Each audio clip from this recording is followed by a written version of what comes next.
So much. First of all, let me thank all of you for your time, sharing your time with us. We do not take this for granted. You have a lot of things you can do with your time, but the fact that you can share your time with us is very humbling to me, and I want to say how sincere, how thankful I am that you have decided to share your time with us. Having said that, I must also apologize to you.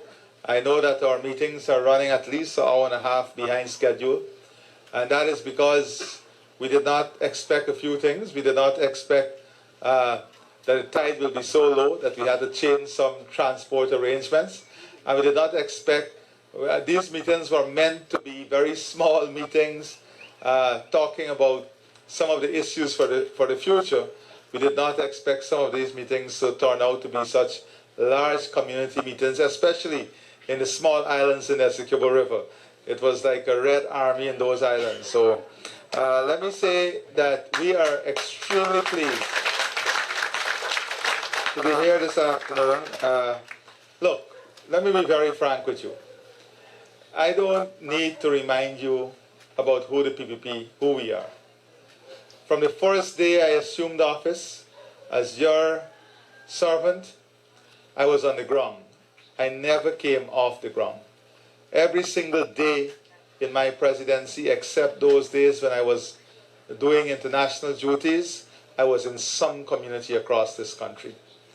So, you know, there are persons who have now woken up because of the election season, and they're on the ground. They now have some time to spend on the ground. We don't have to worry about that, because our philosophy has always been to serve you every single day, and not only in a season or an election cycle. That is the philosophy of the People's Progressive Party. Let me also say that one of the things that I want to warn you against, and warn every single Guyanese, even those who don't support us, your dignity matters, and your honor matters. Your vote is an important part of your dignity, and it's an important part of your honor. It is not something for sale. And anybody who believes that they can walk and put some money in your hands to take away that dignity and honor for you is insulting you. It tells you about the core values of those persons. If somebody believes they can walk around in the name of charity and hand out a few things, and believe that that is what leadership is about, that is not what leadership is about. That is what characterizes a system that has no value. We have shown you in the People's Progressive Party Civic that you can trust our leadership. That is why everything that we said we would have done in 2020, we have done, completed, and beyond that. We have implemented beyond our manifesto. When we said 50,000 house up, they say mad people. We have exceeded that. When we said 50,000 jobs, now the country is looking for people to work. We have invested in what matters. What matters is the quality of life that you have. That every single Guyanese can enjoy the same level of education, the same level of health care, can enjoy owning their own homes. Every community can see the value of the property going up because of the investment we are making in those communities. And if there is anyone in Meten-Meer-Zorg who can tell me that the value of their home did not go up over the last 5 years, then something wrong with you. Even if you had an empty piece of land, the value of that land went up over the last 5 years. And it went up because of a reason. That is because there is confidence in the economy. That is because the government is making investment. That is because the net value and wealth creation index of the country is improving at every level. The national level, the community level, the individual level. When we invest in thousands of homes at the back here, it is going to increase commercial activity, industrial activity, manufacturing activity. It expands the size of the market. When the size of the market expands, everybody do better. And that is the philosophy that is guiding us. I don't have to remind you about the Because We Care grant. I don't have to remind you about the increases in old age pension or salaries or the textbook for our school children or the school feeding program.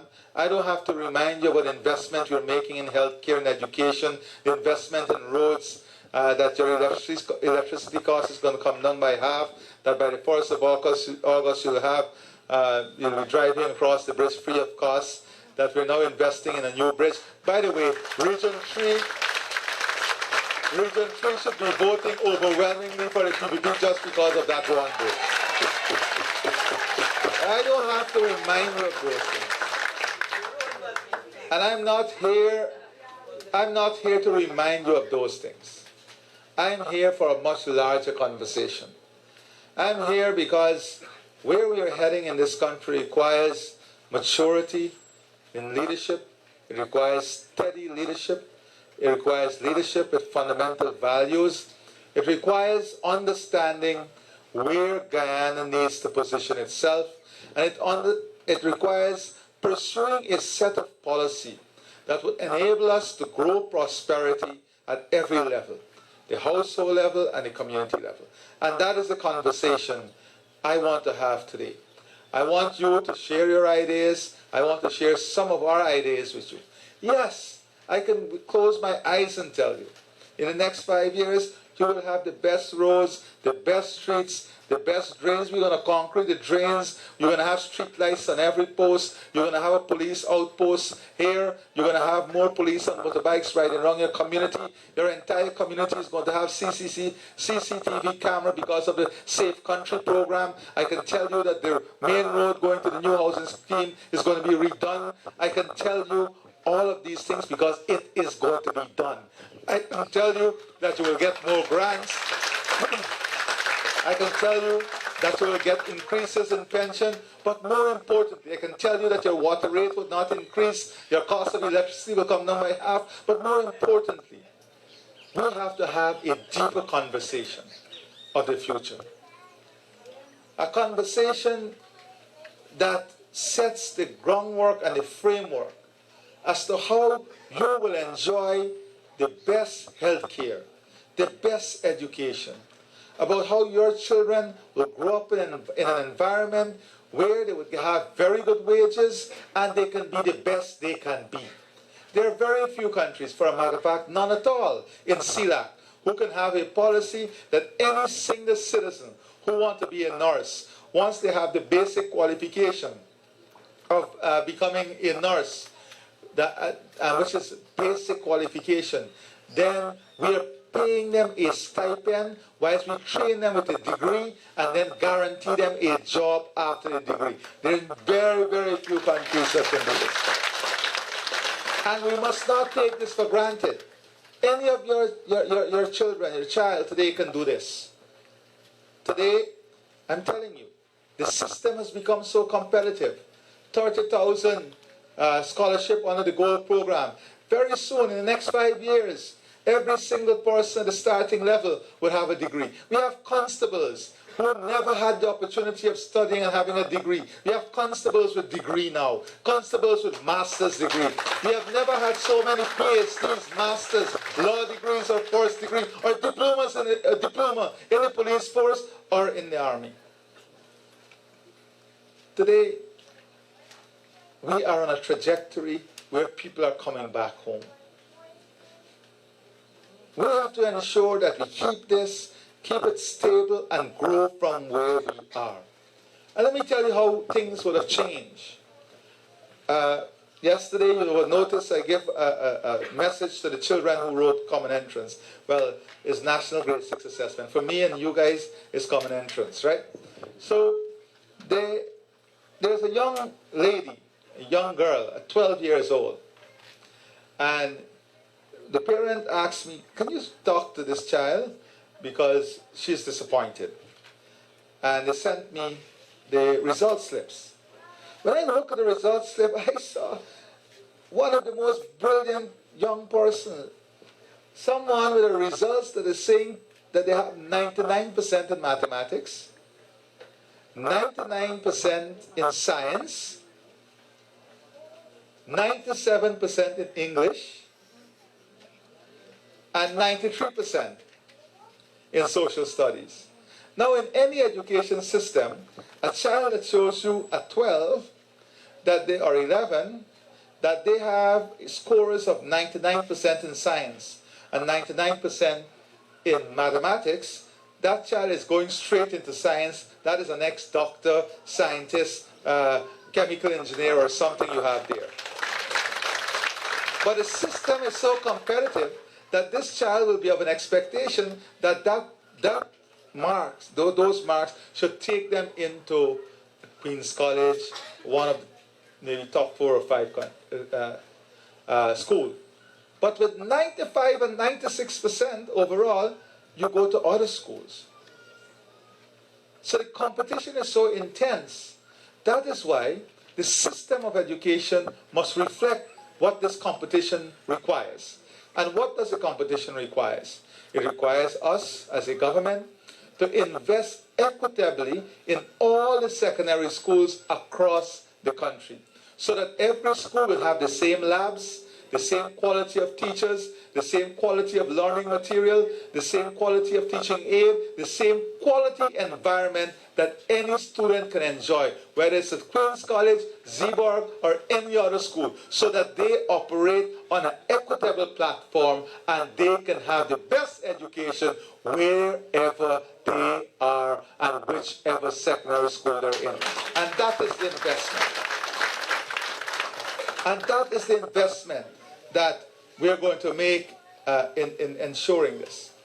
Very soon, we're going to launch the Guyana Digital School. And the Guyana Digital School is not only going to allow Guyanese, for the first time, we'll have students from across the Caribbean studying at one school, a digital school. You know, you always hear about the web, how people connect with each other. Imagine you'll have students from Grenada, Guyana, Barbados, St. Lucia, all of these countries in one school, networking, learning from each other, cross-cultural experiences, all of that in the Guyana Digital School. We are taking Guyana into the first world with speed, accuracy, precision, and a very clear vision. The digital system that we are building is going to remove human biases. It's going to remove the tendency for human to act differentially, depending if a friend come into them or somebody they don't like. We're taking that away. That is why we'll have the electronic ticketing system. Not to give you tickets, to make you drive safer, whilst utilizing our police to do more important policing work than to be stopping people on the road to check your speed and give you a ticket. That will be done electronically with cameras. The cameras is going to help us to continue to have greater crime detection. This is the investment we are making. Look, when your hospital is finished at Decantron, go and ask the people at Diamond. I get so many calls every day. It is an amazing experience. I don't want you to go to the hospital, but it is an amazing experience if you have to go. Everything modern, state-of-the-art, comprehensive, quality of service. We are bringing the best, and we are going to give you the best. That is what we promise you. So, as we confront this future, as we work on this future, you know, look for example, at the second depth here, you're going to have in 2 to 3 years a 4-lane highway that is going to connect from Schoonard, well, Schoonard now, to Crane, but coming all the way to Porica, then interconnecting with the Del Conte Road that goes all the way to Macaura, into Bartica, into the interior, and then the Sand Hills Macaura Road coming out from Teneri, connecting to that road, opening up hundreds of thousands of acres of new land. That is the future we're talking about. We're not talking about handing something there and there and there and here and there. We're talking about an enormous future that requires careful planning, that requires experience, that requires credibility. And make no mistake, this cannot be done alone. We have to have international partners. So we are building out, and when that road is completed, imagine the further value that will be created throughout all of these communities. Right now, I know you have had some improvement in your flooding situation. I know. It's not perfect as yet, but you have had some improvement. I can tell you that the pump station, the Meten-Meer-Zorg pump station, is 42% completed now. When that is completed, it's a state-of-the-art investment that would not require the tide anymore, that we can pump the water anytime to keep your communities dry. But we also have to find ways in which we can add income to every household. Innovative ways. How is it that we can deploy more initiative to expand your revenue, to expand your income, to diversify the different avenues through which you grow your family income? And that is important also for us. Before I get there, one of the important things that we must invest, because we want people to live, as I said, in safe communities. So the Safe Country program, the community policing program, expanding our camera coverage, and having more service-oriented police force, working with communities, from the community themselves. This is something that we're going to pursue. Because we can't build a society also in which we lose who we are. That is why I always say, we must remember where we come from. We must be humble about our development. We must also ensure that our core values as a people, that those values are maintained. We must ensure that we do not lose our cultural identities. We must not lose our ability to work hard, because as you get more incentives from the government and more opportunities, sometimes people neglect what is required to be extremely successful. You can be successful, but you can also be extremely successful. It depends on the effort you're willing to put in this. And this is not the time for us to sit idly by. This is the time for everyone to put that additional effort into what is required to be successful. So let me give you a simple example. Interest rate for housing, up to $30 million. 5 years ago, it was we had the highest non-performing loan.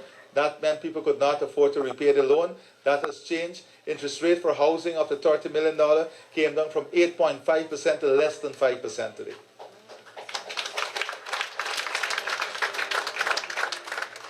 So let us say you have a property here. And this is what we have to do, financial literacy. You have a property here. The property, let us say you can go to the bank and you can get $40 million for the property. How do you ensure? You have to understand that this is an asset that you have. How can you deploy this asset to get capital? And what can you do with that capital to make the asset work for you? And that is how countries change. How do you make your asset work for you?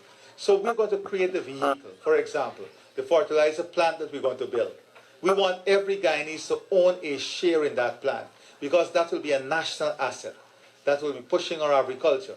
So you take your house, we ensure that there is a financial instrument to allow you to leverage the asset that you have. You get $40 million, you invest it in this facility, you get 12% return, you pay your loan back, and you have an investment there for the future. So financial literacy and letting you understand how you can leverage your asset. You see, sometimes I had a nice discussion with some young people the other day, 11 of them. They said to me, oh, we have so many expenditure now. I said, okay, let's think about this for a moment. 5 years ago, what did you own? 5 years ago, I was a student. I was just working my salary.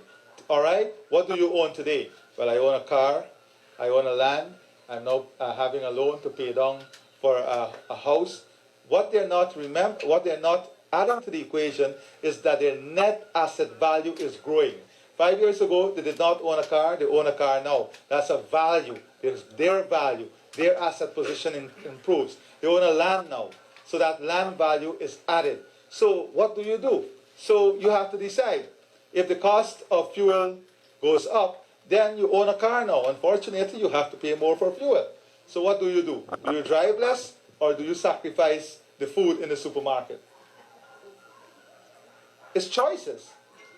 You can, regardless of how rich we get, we have to make these choices. We always have to make these choices. Right? So the fact of the matter is that we have to have a conversation about these things. And that is what I'm starting. You know, in the community, how do we enhance your community asset? This is one of the, did you get your fire truckers yet? Every NDC, we're giving a fire truck to, with the same capability like any other fire truck. But this one is very modern, the most modern. It can drive through any fine street. It has the pump and everything. But now what do we have to do? We have to put the hydrant system in place. We have to look where the water reservoirs are and harness the water from the water reservoirs. We're investing now to ensure that all of you get treated water, and that quality water to take care of your health and give you the best water. We have to ensure that we invest to give you income security. And we're going to be transferring wealth directly to families, but transferring wealth in a way in which you can use that wealth to reinvest in your equity, reinvest in your net wealth position, and reinvest in yourselves. You see, every time we invest in your children's education, they have university free education now, we're investing in their future, but we're investing in their present too. Because if you have a degree and you never would have had the opportunity of having that degree, your value goes up. Your value goes up. So there is a value system to every single investment that we make. So the other thing is income distribution, to create empowerment, income distribution to give you varied sources of income. So for example, when this new highway comes, we will have to have a certain level of quality of life. We do not want to live with our beautiful houses in an environment where one neighbor is a mechanic, the next one is a spray painter, the next one hammering whole night. It destroys the quality of life. Am I not right? No, we could not have helped this because we did not have the capacity, the fiscal space to create the environment to help this. So one of the things that we will do when we build that new highway is that we will create industrial hubs where we can take all of these activities, put it in that hub so that we improve your quality of life. Because quality of life is very important. So we're thinking everything through.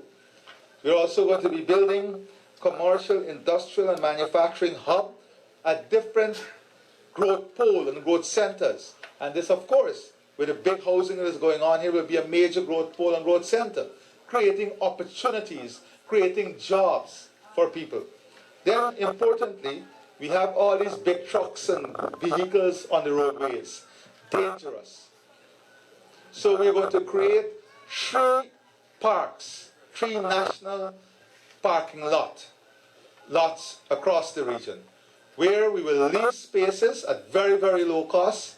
They'll have security lights, security, everything in there, so all these truck owners can take their trucks to the parking lot in a secure location. All the big excavators and so on that are on the road will go to the parking lot. We want to create an enabling environment that will enhance your experience of living here in Guyana. That is a big part of what we're doing. And I'm rushing across because I just want you to get an idea as to what we have to do in the next 5 years, the type of work that is there in the next 5 years. We want also to be investing in women development, children empowerment, family development, very key to this thing. This country that we want to build must have stronger families. We must have stronger men, more responsible men.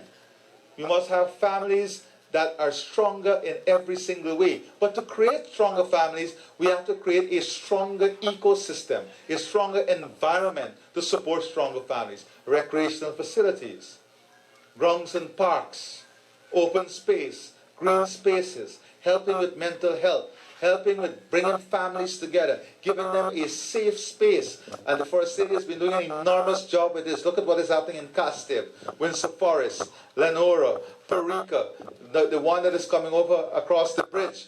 And this is all across the country, because this is important also. We must not be a growing country that is irresponsible. We must be a growing country that is conscious. Conscious about our health, our environment, conscious about who we are, conscious about our values, and all of these things. So, and I want to recognize Maxwell, the guy who sends photograph every single day, 1,000 to me on WhatsApp, for the work. Is he here? The work that he's doing on the ground there, upkeeping the ground, because it is a lot of work to upkeep that ground. And from what I heard, it's in tip-top condition. Is that true? So, we have to be working together. Now, our fisher folk, we have a lot of fisher folk here. Now, listen, guys, we are going to work with you on a number of things. Help you with co-investment, so capital costs, help you to have more efficient ways of fishing, help you with alternative income, to reduce the cost of your operation, and to have income diversification for you. You know, when we launched the Swamp Shrimp Project in Region 6, everybody thought, oh, this was a joke. Today, the Swamp Shrimp Project is a more than $1.5 billion turnover every year. The Prawns Project at Anvawa will be more than $2 billion turnover every year.